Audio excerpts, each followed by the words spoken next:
Brothers and sisters, when I encounter someone who is going through a particular challenge in their life, I frequently recall a story or event in Scripture that is similar in nature to that person's challenge. I tell them the story or event and describe how God has given us all these different stories or events in Scripture so that we may understand our particular challenge and get some guidance on how to deal with it.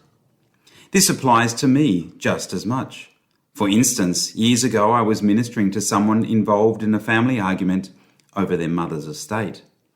Thankfully, at that time, I recalled Jesus saying, "Friend, who appointed me as your judge and arbitrator?" To the person who said to him, "Teacher, tell my brother to share the inheritance with me." In other words, Jesus himself was keeping well away from an argument over estates. I was very grateful that those words came to mind as I listened to Jesus and so didn't get personally involved.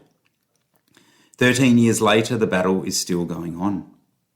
If I had have got involved back then, I perhaps would have ostracised some of the parties to the estate and so lost the opportunity to remain impartial.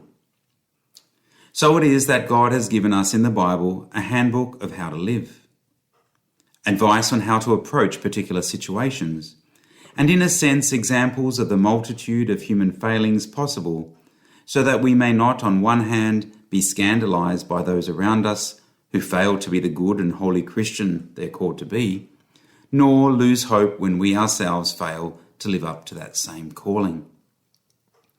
Brothers and sisters, in today's Gospel reading we have the so-called Doubting Thomas.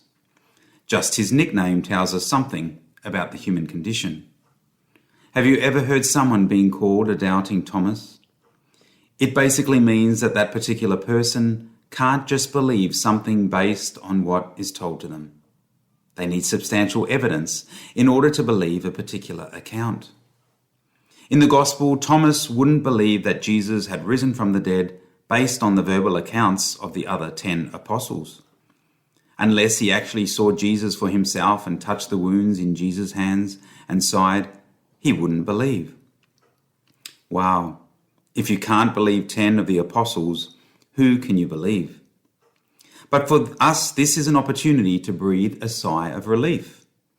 If Thomas, who walked with Jesus and these men for 3 years and doubted their witness, can be excused by Jesus and be given special graces, then we too can be excused for having our doubts about things. And this leads on to the second message from today's readings. Brothers and sisters, Jesus is very much aware of our frailties and so wants to answer our doubts.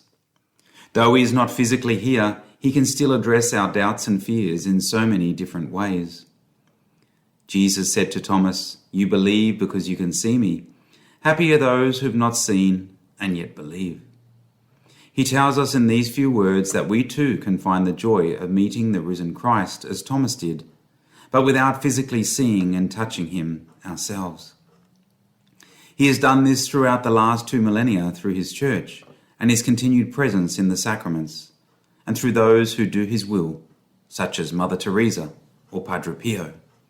But brothers and sisters, we are also blessed to have him come to us again in private revelation, as he did to St. Faustina in the 1930s, to constantly remind us of his love for us.